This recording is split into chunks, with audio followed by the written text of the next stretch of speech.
Mrs. Yarodaverse. Satanist! Hail, Satan! Hail, Satan! Hail, Satan!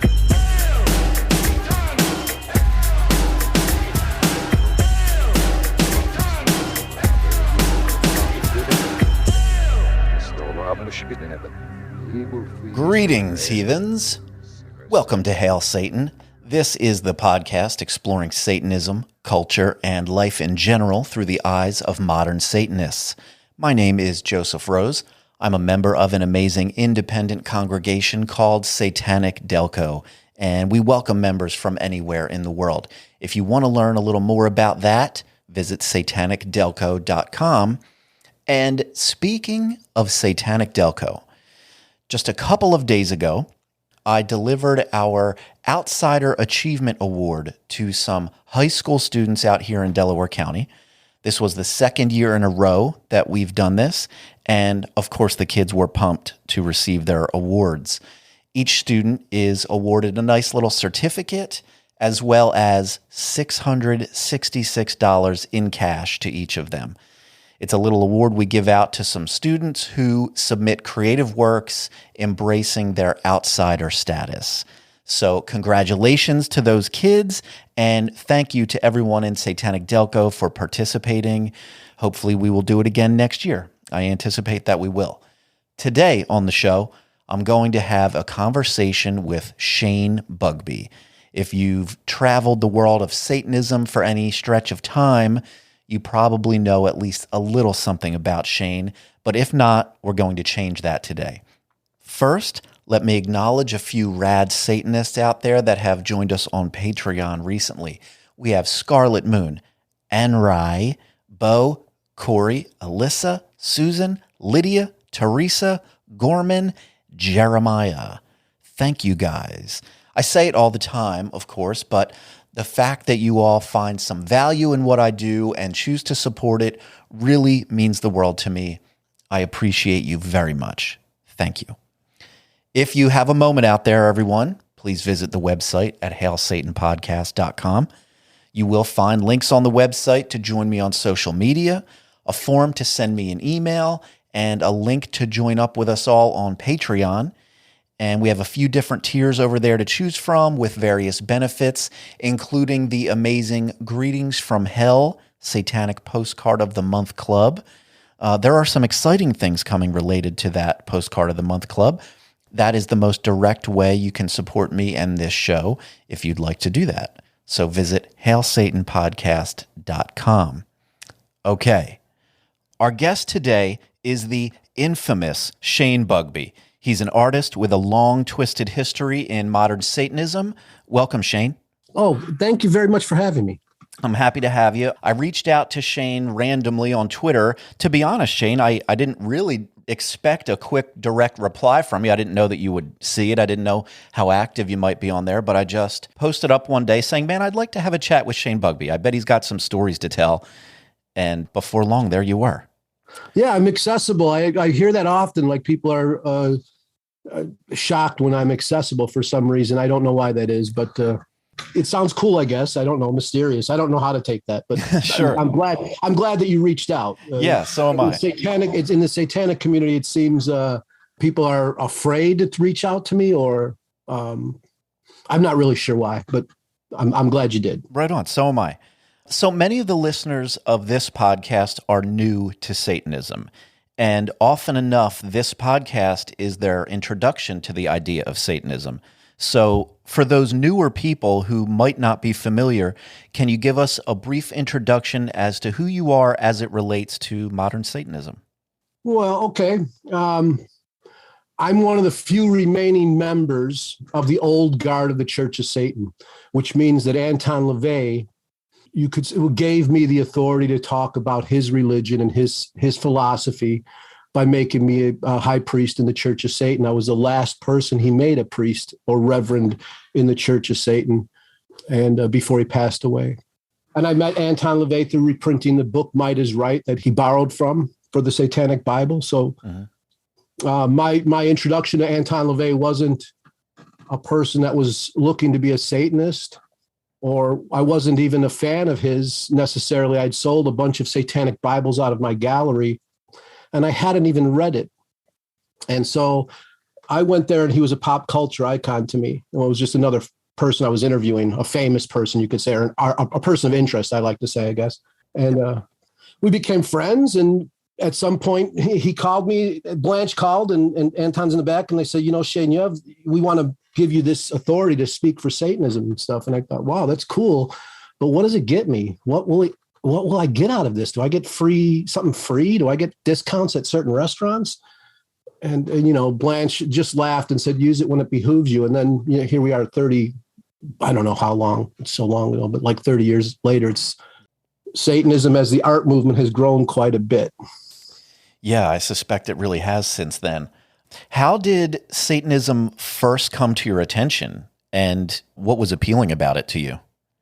Oh, rebellion, Ozzy Osbourne, young kid, 11 years old, Black Sabbath, heavy metal. I'm a working class white trash, I would say, come from, uneducated folks. So my introduction to that stuff was Ozzy Osbourne song, Mr. Crowley. I was like, what is that? What is a Crowley? So that started my research, like that started it. But then you're talking about like my interest wasn't into Satanism. It was like into understanding human nature. So it's like I have a journalistic thing. I ask questions. So when that all started to happen, I was also interested in cults like Osho or Bhagwan Rahanishi.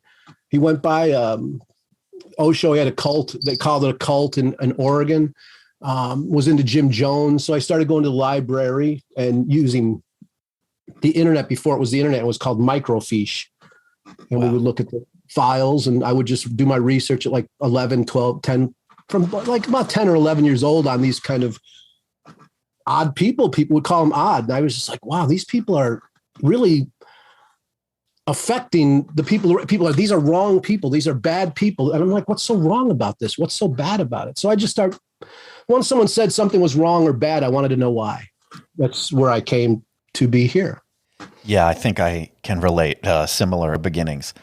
At some point, you joined up with the Church of Satan, but it seems like you didn't stop at merely becoming a member. Can you talk a little bit about your experiences interacting with the Church of Satan and Anton LaVey? Yeah, I didn't join the Church of Satan. The Church of Satan joined me. Anton LaVey harvested his priests or his people, his spokespeople, we'll call it, to talk to you youngsters, his brand ambassadors. He would look to the influencers and he would study them. And so, I forgot your question. I'm already starting to think about those old days. What was that question again? Just about once you became connected to the Church of Satan, maybe just talk a little bit about your experiences interacting with the church and with Anton himself. Yeah, there's a long story with that. They sent me a membership card after I sent them. I sent Anton, when I went back in the day, Chicago way is you grease people's palms, you give people money and to talk to you. And so when I would want to do interviews with people like that, I'd send them gifts or money and say, please respond to this letter. And LaVey sent me a membership card back, and I sent it back to him saying, I'm not a member of anything. And they said, just keep it. And they sent it back to me. And so it was sort of like that. Not that they don't kick you out. I wish they would. I am a member. I'm a person that Anton bestowed that honor to, but I am not active with any organizations. I don't feel comfortable being involved with organizations. Is this right that you were the last person to interview Anton? Yes. How did that come about? Well, it came about through me threatening him. Like I said, I found might is right. I was reading the Satanic Bible at the same exact time. Okay, so someone gave me the Satanic Bible, said, here, you got to read this. You're just like this. You're a Satanist. I said, I'll read it. I'm familiar with the book, and I'm familiar with underground fringe culture I was involved with. So I understand at that point about LaVey the same as I understand about a Timothy Leary or an Abby Hoffman. And so I read the Satanic Bible, and at the same time, I'm doing the Milwaukee Metal Fest. Well, this is the precursor to one of the festivals you see around the country today. Yeah. And so I'm working at the Milwaukee Metal Fest. A bunch of white supremacists come to me, want to run advertisements in the book and all this. And at that moment, I'm and this is back then. I get how you guys think about things today, but I'm just letting like it was a similar conversation. Like this is free speech. You have to take the money. You have to do this. And I consulted the person of color who was doing the cover art and a Jewish person that was writing for me. The major writer for that magazine asked them if I should take the money. They said yes. And there we are. I'm publishing they give me a copy of Might is Right, and I'm reading it at the same time I'm reading the Satanic Bible. And I go to the person that gave me the Satanic Bible. I'm like, this is the same fucking book. And they're like, oh, everyone rips off LaVey. And I'm like, no, it's 100 years older than LaVey. I mean, this is the same book. I think he took some stuff out of here. As an artist, I'm okay with what he did. People call it plagiarizing, and those people are probably not artists or creative people, but that's what artists do. We sort of do that.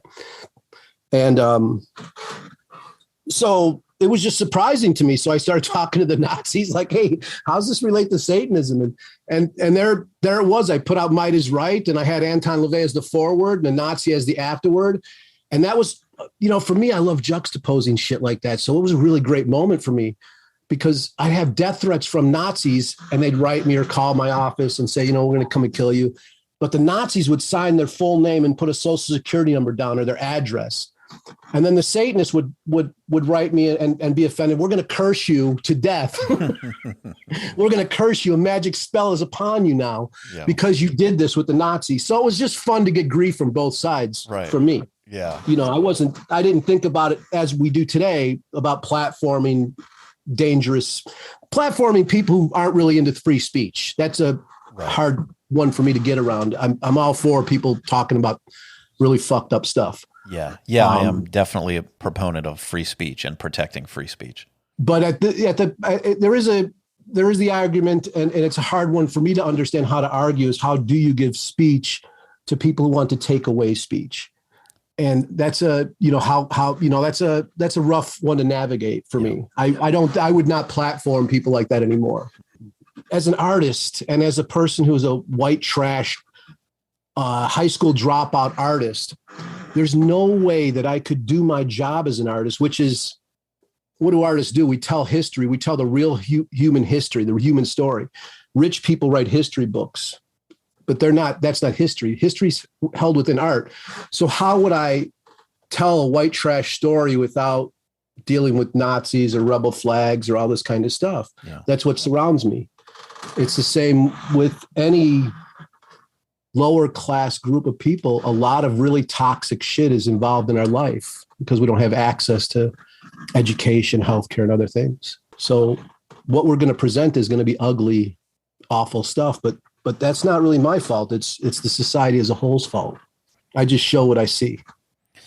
You mentioned Might is Right a few times. Some of your notoriety has come about in relation to Might is Right.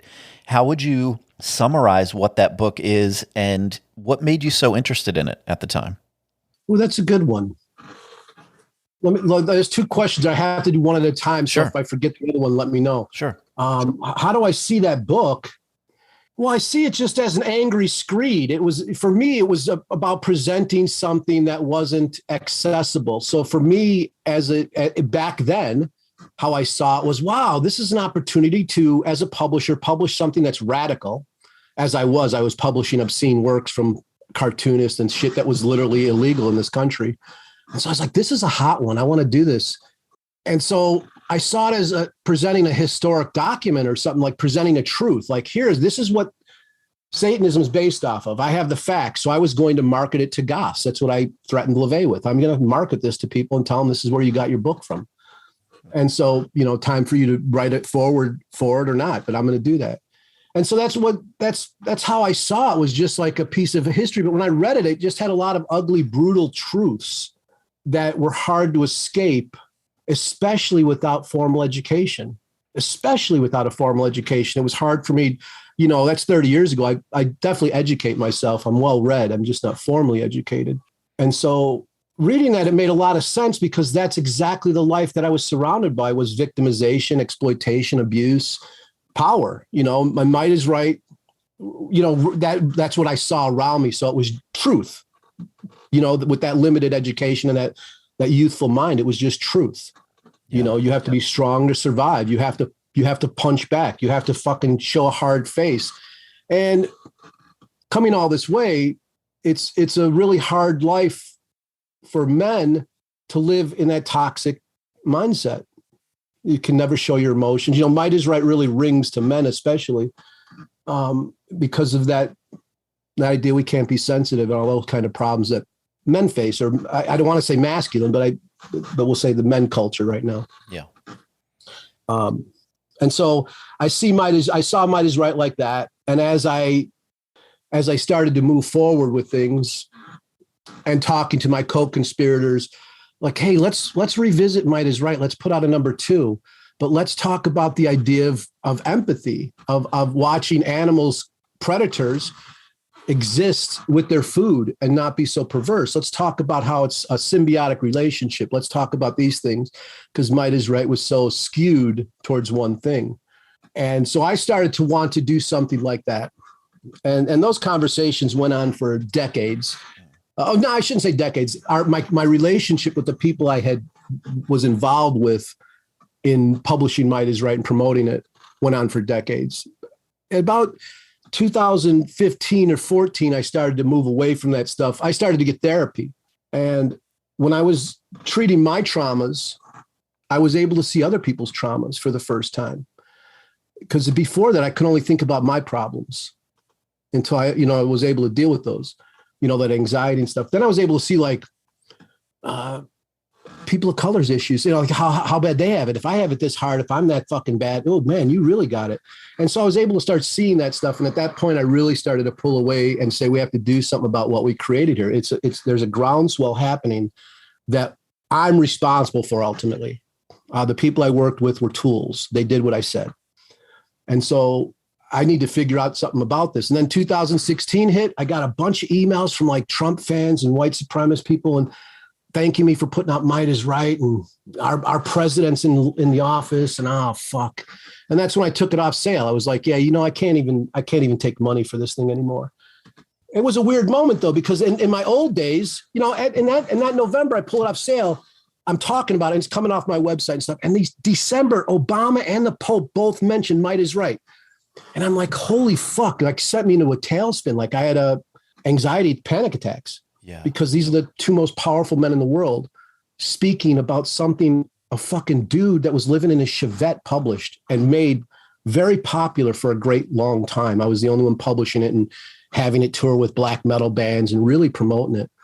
And I was like, oh man, I was conflicted. I'm like, do I just start taking out ads in the New York Times and the LA Times and Chicago Tribune saying this book that the Pope and Obama mentioned is on sale now here? Right. That would have been my lottery ticket. Like right. I would be set right now and probably some alt-right hero.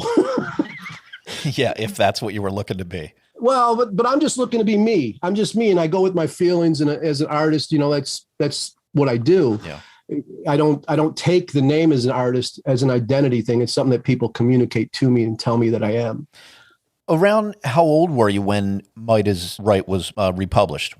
Mid-20s. I can't, it's so long ago for me, I'm in my 50s now. Yeah. And I don't really feel like I'm in my 50s, but sometimes, memories, I'm like, yeah, I don't know.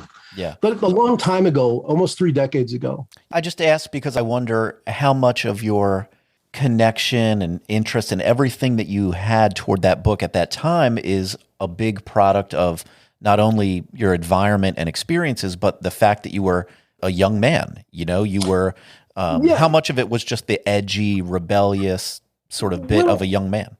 I think when you see people like angry white males or people like myself or just angry men, or angry people, I'm sorry to keep making it as men, but people that storm the Capitol, let's say, those people are carrying their parents' issues. I was carrying my father's rage.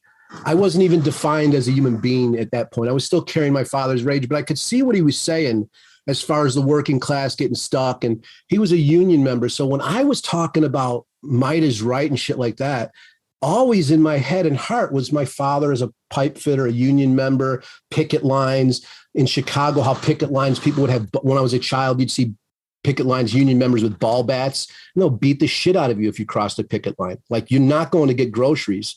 We'll fuck you up. And so that's how I saw this Might is Right challenge. Like, the Teamsters Union shows might in order to get what they want. And that's a Chicago, it's an urban thing, especially. Yeah. And when just look at the Mission, or I think it's called the Mission, Grandmaster Flash and Melly Mel, they have a song about Might is Right. So in the urban areas back in that day, people were talking about survival of the fittest like crazy. Yeah. Anyway, sorry if I'm spinning out here. No, not at all. Is it fair to say that all these years later, you don't necessarily feel the same connection with that material anymore? Well, I don't have the same connection with anything anymore because I just continue to change as a person and I continue to grow. So my life right now, I don't have the same connection with anything anymore. I've hit like this older wall where I look at my old work and I'm like, yeah, I don't even recognize you anymore. Yeah. Like, I don't recognize you.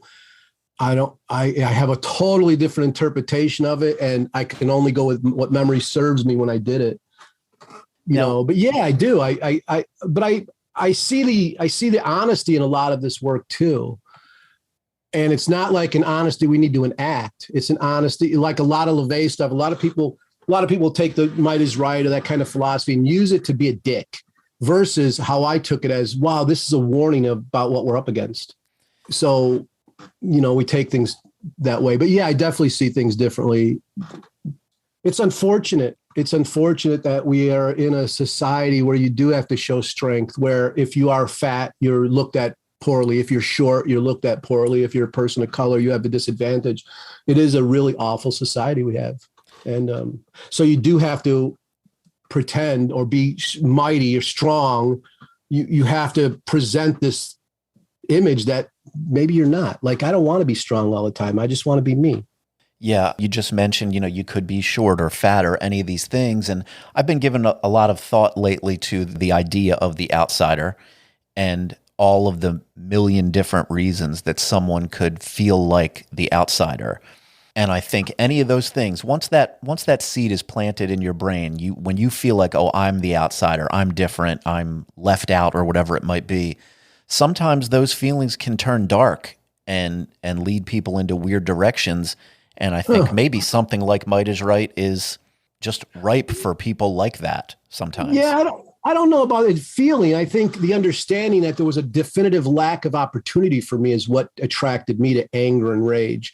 There was a legitimate and obvious disconnect between what other people were getting and I was not getting, and my family was not receiving. And that was before the internet, before it was so transparent, class and issues like that. So it wasn't my feeling was just to express myself in art. My attraction to being angry and wanting to watch this system topple, to, destroy the society around us, it was brutal anger and revenge. And it was anger for legitimate reasons, like watching hardworking people that that believed in this American dream work really hard and follow all these garbage rules that I heard as a child and never get anywhere, never get what they were promised, except this promise of an afterlife, that if they do what they're doing, they'll get something when they're dead. Right. And I was just like, oh my God, seems like, just as a child, it seemed like a ridiculous idea then. And it just seems even sadder as I get older. It's just a sad situation. Yeah. As you were working on Might is Right back then, a young man named Doug approached you. Of course, he would later become to be known as Lucian Greaves of the Satanic Temple. Can you talk a bit about that period of time and how that all came together? Well, Doogie. Yes. Yeah, Doogie, is, as he's called, as I like seeing him called online. He came to me and wanted to work with me really bad. And he was very aggressive about it. And so I mentored him. He was my protege for a good decade. And he came to me based on Might is Right, really wanting to get his hands on it, really wanting to do artwork for it. I've seen interviews where he blatantly lies about his involvement in that stuff, which I have no idea, whatever. That's weak. But Yeah, he came to me, gave me all these art books and said, look at my artwork. I can do this. I really want to do this. I could do, he pitched the whole idea of doing the artwork and chapter headings.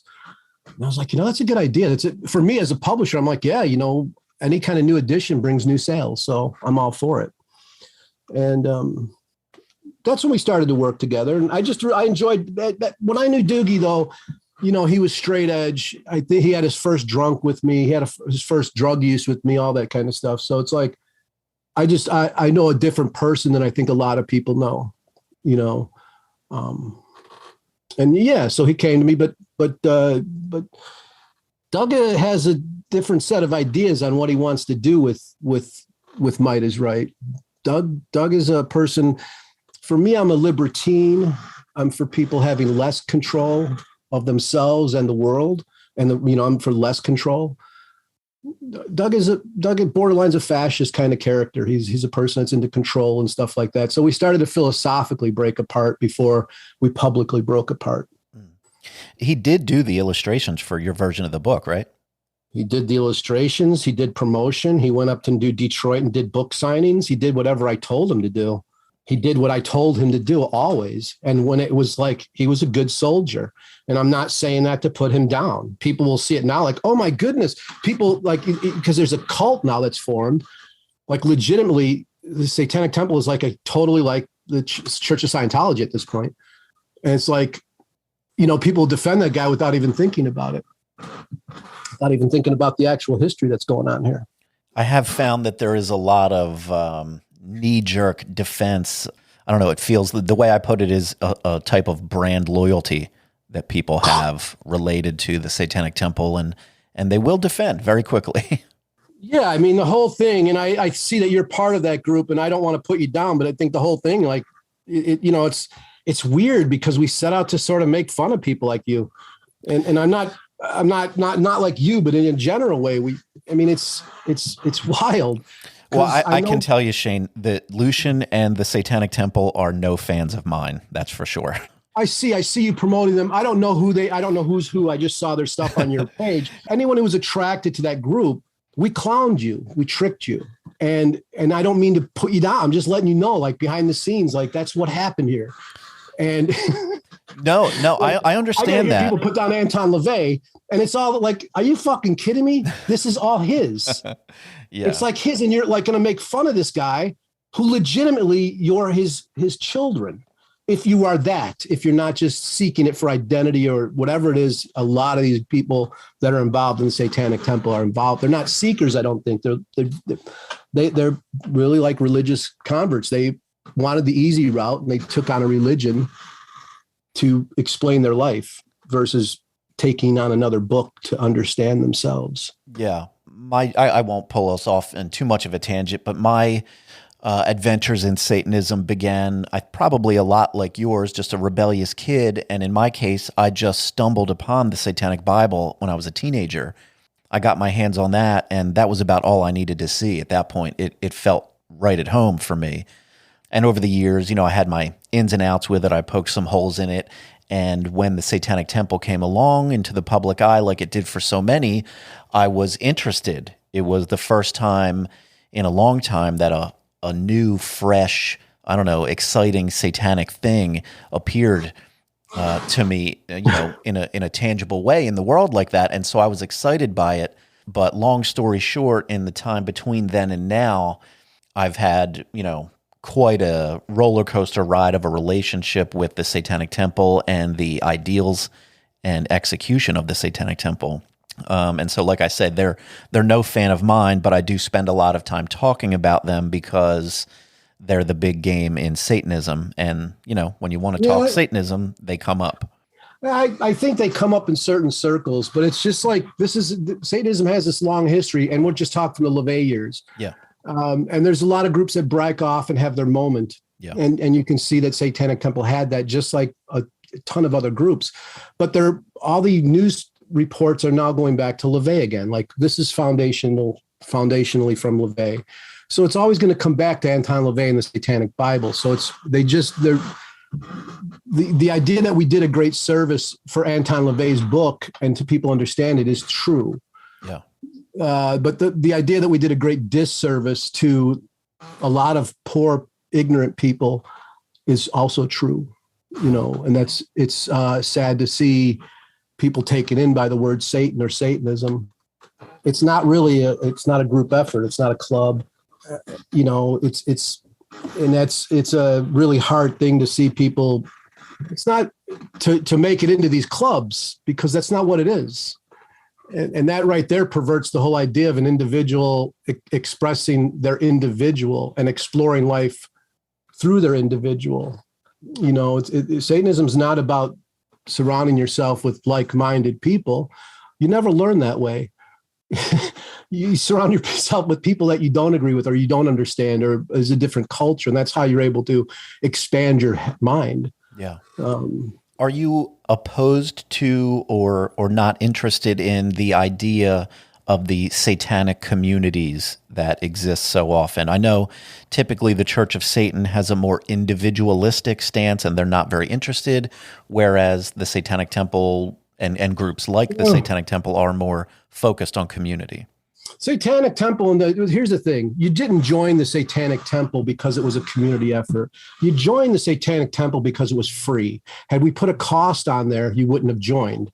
That's one of their tricks. Right. The Church of Satan has a fee on their entry because they want to weed out idiots. They want to weed out jerks that are looking for an identity. That's the reason they have a price tag on that membership.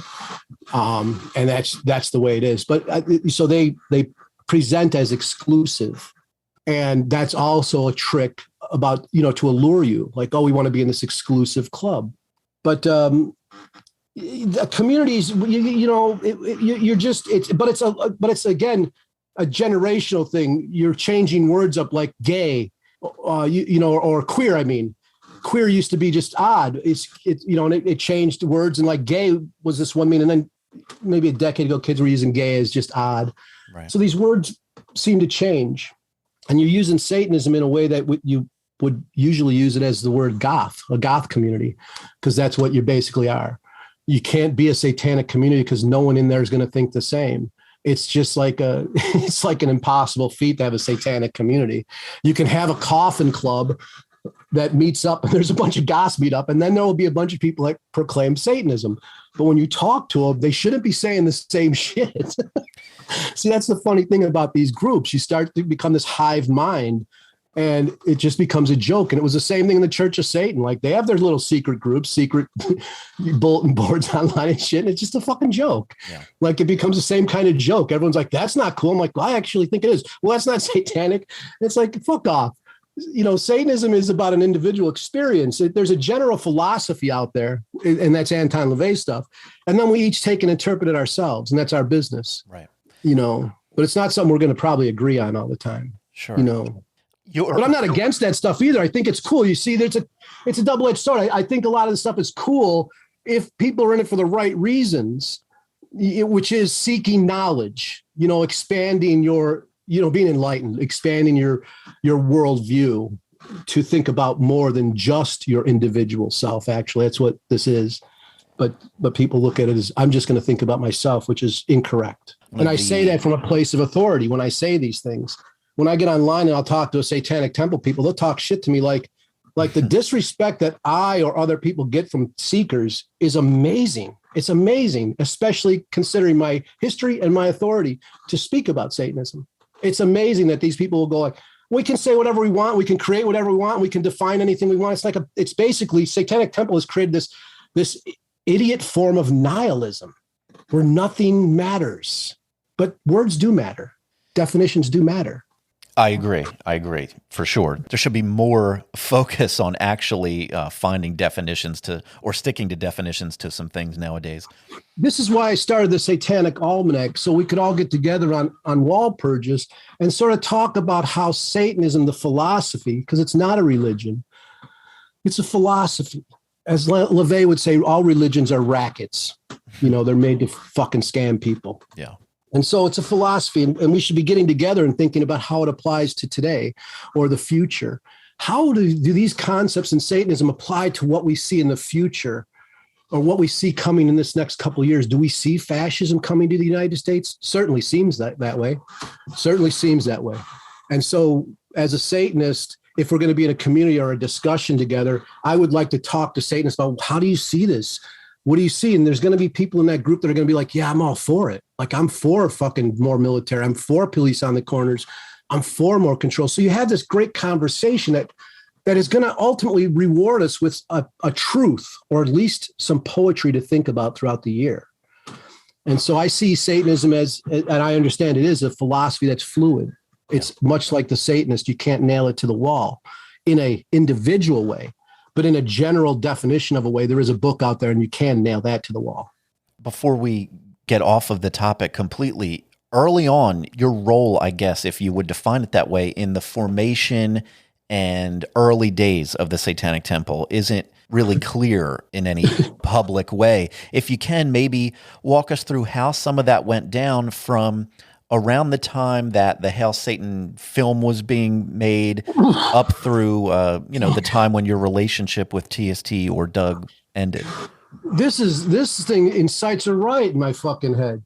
How these fucking people are members of a goddamn thing, an organization that legitimately put out, I don't know if you fucking young people know what a documentary is, but you don't really, because what you see and what you call a documentary is usually propaganda pieces from the person and the artist they're about.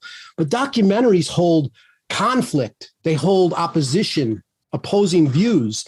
They talk to the enemy. They talk to the school teacher that didn't like the person. They talk to everyone and get a well-rounded story. So when you saw Hail Satan and I wasn't in it, like, that's outrageous. That's outrageous how they tried desperately in their 1999, 2001 mind, because they didn't have a clue about the internet. I set up the Twitter feed and begged them to use the internet. Okay, these people had, Doug and them had no clue as to what was going on there. Anyway, it's just outrageous to me that these people try to write me out of their history when it's documented. Like, these things are all documented online with emails, all that shit. It's like, how could you trust someone like that? What are they fucking hiding? Why? If I'm such a lunkhead, if I have no value, if I'm such an idiot, if I'm so crazy, I've been gaslit by these motherfuckers for fucking years now. It's like, well, then why don't you call me out? Why doesn't Doug have a debate with me like I've asked him for years? Why doesn't he come out public? We can raise money for a charity, do it live on stage, and he can make a fool of me, but he can't. I'm the one person that can totally dominate him in this situation, and he knows that. Can I call him out one time? Sure. Doug, Doogie, this is another public invite to talk to me to my face. I won't be physical with you. Trust me, bud. I'm too old to snap you in half. I could probably do, but I'm just too old. But I think you can probably whoop me in an intellectual debate. Why don't you? You're such a smart guy, Doogie. How would you categorize your role early on there when all of that was going on? Oh, well, I would categorize myself in many ways. In the most extreme, and how people pointed out, I was Doug's muse. Doug had an attraction to me that was beyond normal, beyond regular friendship. I'm forgetting the word there. It's whatever. Sure. And so early on, when me and Peter Gilmore went to war, I'm constantly at war, young people. So it's the way it goes. I know the feeling. I love it. What is life without it? Nothing. But anyway, I went to war with Peter, and Doug was defending me in this realm. I wrote this big letter, and it's on this. I did this podcast to document some of this called Speak of the Devil Pod. Yeah, I definitely want to have you talk about that before we get out of here. But I talk about this letter from Peter, and Peter, I wrote this letter to Peter, and then Doug got on there and he was all angry, and we're going to get revenge. We're going to do this. And that's when we started talking about, how can we topple the Church of Satan? How can we fuck Peter Gilmore over? And so this is where, our decades of relationships started to take focus in on this idea of let's take this from Peter. They're inactive. Let's do this. Let's do this. Let's take this. Let's mock Peter. Let's make fun of him, and so that's where some of this started to grow. So my role involved as 10 years of discussing this, going back and forth. So it's a thing that the idea went back and forth between me and Doug. Doug wanted to start a lobbyist group, which is basically what he's trying to do because there's money in it. And use Satan as a powerful lobbyist group because people would be afraid of, we have 100,000 Satanists. If you don't do what we say, it was basically taken off of Jesse Jackson and Push. I don't know. Jesse Jackson is a activist. popular activist, ran for president. He started a group called PUSH. It was Rainbow Coalition. And what he did with PUSH was he would use it to go in and talk to politicians, say, hey, man, I got this Rainbow Coalition of 100,000 people that are going to turn up outside your house every fucking night. You're not going to be able to go grocery shopping, so we're going to have to haggle a deal. You're going to have to raise their pay by 50 cents, and we're not going to leave you alone. And so that's where this conversation came in. Like when I was talking, hey, we could do it like Jesse Jackson. So I present Jesse Jackson, PUSH, Rainbow Coalition, and this is how we could do this. But that's decades ago, that's a long time ago. Yeah.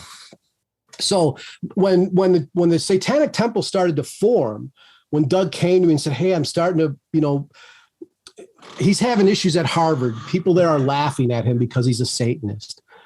And, these people are upper crust. He's a kid from Detroit, up middle class. So he's like, I don't know what to do here. We're talking about how to make it work to his advantage and maybe make a film out of it, use it for filmmaking, all this stuff. Well, he got involved with this Kevin guy, and he started talking to me about, they want to use him to go to documentaries, and they're starting to pay him. And, this is great. I guess just so everybody knows, Kevin is Kevin Soling, who is known as Malcolm Jarry, the other co-founder of TST. Right. So this is going on. I don't know. I go out to Harvard a couple times. We meet twice out at Harvard and talk about this stuff and start to discuss how we could use my involvement in Satanism, how he could leverage my authority and my ties to Anton LaVey to do something. I'm like, okay. And then he comes back to me with this idea of doing this mockumentary. And I'm like, okay. And they pay me to consult them on some of this stuff. They start to pay me money because I'm like, I'm not giving up no way for this rich kid. I don't do that, Doug. I talk to you, but I'm not. Kevin's got to pay. And so it started with me consulting on stuff like that. Like, their original logo was a joke. They were calling people minions. I go, there's no Satanist that's going to join something that calls them a minion. I have to tell them these really basic fucking things and just advise them on stuff like that. And I was involved from the beginning of that stuff. I started with that kind of stuff. Doug went at something on his own. When I asked for money, they decided to do it on their own and failed miserably with their traffic. So I'm like, we're going to pick up trash for Satan on the side of the road. They're going to buy a sign. They did some GoFundMe, couldn't raise the money, failed at it. And that's when Doug came back to me and said, okay, we'll pay you the money. And so then I went at consulting them, telling them what to do and what not to do. And so the original statue that was supposed to be in Florida, it was supposed to be something I sculpted. My buddy Edwin Kagan from the American Atheist called, was talking to me about this and said, please don't do it. It'll compromise one of my cases down there. So we pulled that away and did the pink mass or whatever, did that. And, it was a train wreck. Working with Kevin's a train wreck. The guy's like, fucking Satanism and stuff is underground shit. Like it's fringe culture. It's not for above ground academics to culture vulture like they do, and they turn graffiti into some shit that sells sneakers and it takes away from being dangerous art.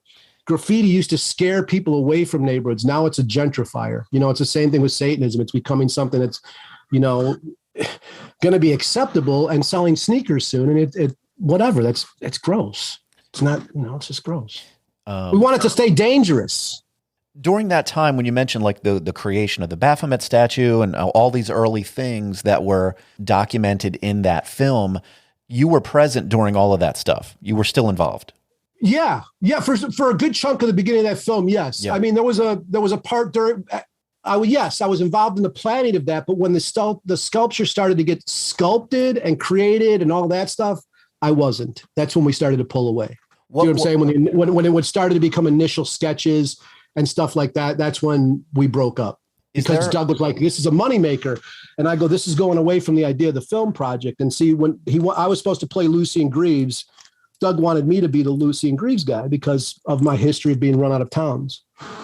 And, I said I needed control over editing. I needed to be able to approve the final edit or the edits any footage they'll use of me, I need to approve. Right. And Kevin wouldn't do that. So I wasn't going to risk being made a clown for a rich man. So in that film, we see, they have an actor, I think it is a hired actor that they have as a sort of spokesperson at first. And then Kevin's that doesn't work out. And then, Doug takes on the role of Lucien Greaves and sort of becomes that. You had just mentioned that was offered to you at one point? Yeah. And I don't even know. See, that's funny. Like Doug will say, no, it wasn't, but it was. I have evidence of that. It's like, but I don't even know why I would lie about that. It's such a stupid lie. It's like, yeah, it was, and I didn't take it. And why would anyone want it? Like, I don't want followers. I want people, I want people that are into my artwork, and, I don't want followers. That's an exhausting goddamn thing to have a bunch of idiots asking what to do. Like I'm a boss, plenty, and it's exhausting. So don't need that. And so I don't know why that would be a big deal. Like, yeah, I was asked to be Lucien Greaves. And at that point it was a joke and they were making fun of Satanism. So I was probably asked to be a clown. Okay. Just like the actor that was there. And there was no way I was going to be clowned. Yeah. When Doug did that, he did it reluctantly and understood it was risking his career. When the Rick Scott stuff became viral, they started to see numbers as a Harvard person would. They started to analyze these things and come back to me and say, hey, this could be very profitable. This could be very profitable. I think we want to jump in and do this. And at that point, all of these fake things started to become like all these rules or any of these things they come up with are on the fly. Like I read recently, I have a satanic name and it's a fake name. It's a pen name, but they call it a satanic name. That came up when one of the first articles, the lady's like, why do you have to have fake names? Why do you have that? And Doug hustled up this idea out of nowhere, like, oh, it's a satanic name. It's because being public as a Satanist is dangerous. It's like, oh my God, that's embarrassing. Like, that's nuts to me. Yeah. Anyway. Can you point to a certain incident or a moment in time where you feel like the relationship with the Satanic Temple ended? Oh, I wish I could. It was just, I understand what boundaries are now. I didn't at the time. But let's say it was a series of my boundaries being exploited or not respected, and it just built up to the point where that was it. I've had conversations with Doogie up until I think last year, but they're not great. They're hostile. I've sent email. We've sent hostile emails back and forth, and the last one he sent back, I think it says some shit like, you shit on anyone who tries to help you. And I laugh and I go, you mean I fight back to anyone who tries to fuck me? But because of whatever it is, that whether it's my size, my shape, my education, as a poor, I believe it's probably the class of person I am, but when poor people decide to fight back, it's called something else. Like I'm shitting on this person, but I wasn't. I was fighting back for my reputation, my credit, and what I earned. And for some reason, that wasn't that was considered me shitting on them, which fuck them. They haven't. Yeah, fair enough. So more in recent times, I read your Satanic Almanac for 2021, and at the end of your interview, you have a lengthy conversation in there with Anton LaVey, who is the grandson of Anton LaVey. Is that right? Yes. I'm good friends with the entire LaVey family, so I'm friends with everyone in the LaVey family. And it seemed like you two laid out the beginnings of what appears to be a new satanic philosophy or some guidelines. Can you elaborate a little bit on what that is and if it's something you both plan to pursue? Well, I don't know. It was in conversation as we were talking about this stuff. It was almost like in jest. It was just a conversation. But those are ideas. Those are just us talking about it. Very much like I think Satanism is. It's a conversation. It's an ongoing conversation. So would I set forth to say these are the things I've already done that in that book, but it's just a suggestion, the same as LaVey's stuff. And so it's also for me, like putting the empathy thing in there is also like that part of it was like to try to get credit for that. I know Doug took that idea and ran with it with the Satanic Temple. And there's an interview up on archive.org that Doug did with me to harvest information to build a Satanic Temple. And in that, I talk about might is right and how it has to have a part 2 where empathy's added. And so this was just me and Stanton talking about how we might see Satanism as today. And so it's basically that kind of conversation. Like the Satanic Almanac for this year happened on April 30th. I have a bunch of articles coming in, interview with Carla LaVey, a person who was an adult at the birthing of Satanism, saw it birth and helped her father birth it. So, I've got that, and she's written some stuff, and other formidable Satanists have, and people from the Theosophy Society have included some articles. And so that'll be out this Halloween. We'll release the book. So every wall purchase will talk about things. And then on the 30th, on Halloween, we'll release a copy of it and then put it up online for free. Right. But we'll also release like a limited edition. I think printed matter is a cool thing and should definitely we should try to keep making printed things. Yeah, I love some printed materials. I'm a printmaker myself. Nice. So where would you say your focus is at these days? I mean, I know you have the podcast and you can feel free to talk about that, and you're doing the Satanic Almanac. What else are you up to, and what should people know about? Well, I'm trying to get into my second phase, my fall 50s, fall going into winter of my life. So I'm trying to clean up like a lot of the stuff, clean up a lot of my mistakes from my involvement with Doug. And so I think I've pretty much done that. The Witches' Sabbath, I'm going to do every year on Wall Purges. It was a cool party, and we're going to do more of that every year. And so now I'm just trying to, I just want to put out artwork that's genuine to myself.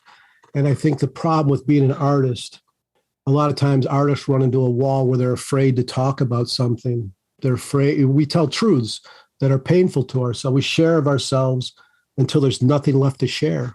And then when someone meets me, they only see what they want to see. They don't see me. They see a Satanist or whatever else they see. And so for me, I want to be able to talk about things that are hard to talk about. And Satanism in this kind of conversation has become rote, or what people expect of me, or it's become a parody or my character. And it's not me. It's just a part of me, if that makes sense. So a lot of this stuff is, when I look at it as an older man, and I've done it for 30 years, I'm like, yeah, I don't even relate to a lot of this shit anymore. And that's not to say I don't relate to Satanism. I just don't relate to, I have a different mind. I want to go to somewhere I haven't seen before. I want to go to South America and see the dirt there and talk to people I've never seen. And just, I want to see the poetry of life again versus make things that people expect of me. Here's another Baphomet item. Here's another devil item. Here's another goat item. It's become like, and it's become too popular. It's become something that is, it's not for me. Right. As much as I love that stuff, it turns me on. I love all that kind of satanic imagery, but I'm just not for pop culture. Like, I think that stuff, pop culture and popular stuff, represents part of the plague of capitalism. It goes beyond a monkey see, monkey do. And so, yeah, no thanks. Do you think that stuff is effectively watering down or harming in some way what Satanism is or can be? Or Absolutely. Do you sort of separate that stuff and it's not even Satanism? Like, are you of the mind that Satanism is essentially the teachings of LaVey or the Church of Satan, and, outside that, it isn't really? I know that's the way that the Church of Satan membership often sort of communicates that idea. Well, I'm not, but that's how it is. You're like, it doesn't have it. It has to do with, like, look at the newspaper articles about the Satanic Temple. They go back to the foundation is this Church of Satan, Anton LaVey. Yeah. The Hell Satan movie. Oh yeah, it's basically, this is the foundation. So yeah, it's always going to go back there. That's just the way it goes. He started it. He got it right. He did something magical. People could go, he plagiarized. He ripped up. He did it right, and you just can't beat it. Like, he did it, and that's it's not about even being a fan of his or not. It's like just realizing the reality of it.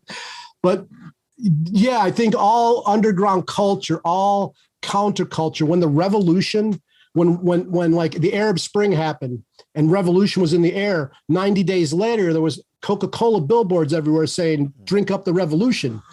Pepsi was selling soda pop cans based on revolution.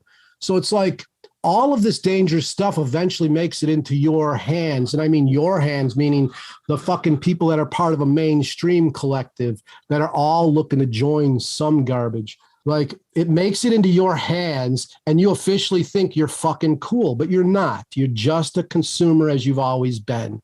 You didn't seek anything out. It came to you. It came to you in a viral video and you're like, wow, that's something that's going to scare them, or whatever you saw, whatever you identified with. It's like, that's exactly what happens. You take graffiti, take street art. It was dangerous. It It was something that was, like amazing, and told the history of a culture, and that was co-opted, and now it's turned into something else. You've taken a language, what is it? Appropriation. You've appropriated a culture and made it vanilla. You've made it bland, lame. You made it so it could sell Coca-Cola. I mean, man, that's fucking harsh. And so, do I see the evolution of Satanism as like, what do I see? What I see is unfortunate for you clowns that join the Satanic Temple. You people are the ones that are going to get brutally beaten. And that's by Christians and other people. See, this is, go look at the Communist War and any of these other revolutions. The one thing Doug and we all had an idea of is how to leverage shit to create a revolution. And what they're doing now is pushing towards a bunch of idiots in satanic garb towards a bunch of idiots in Christian garb.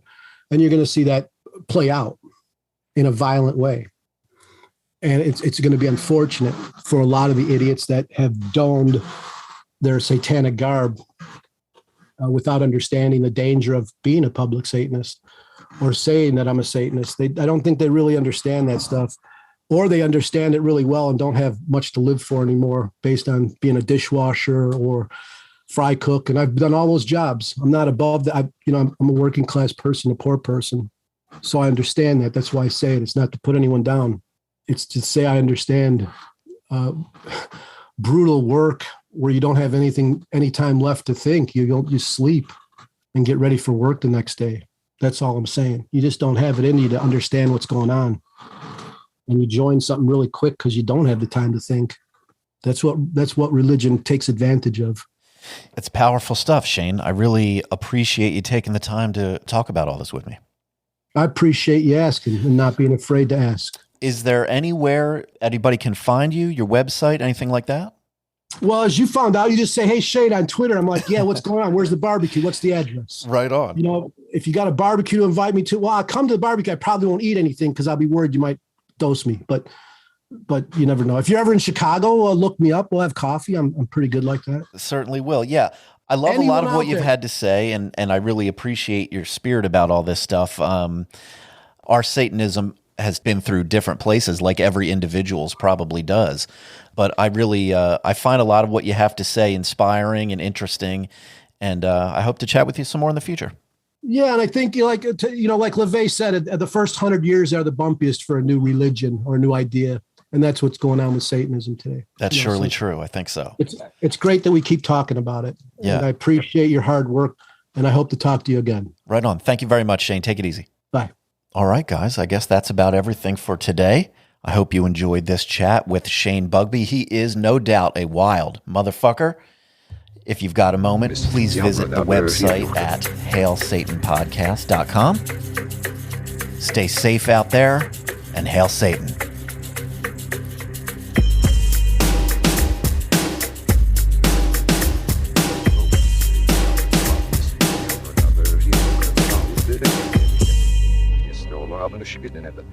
Evil free service.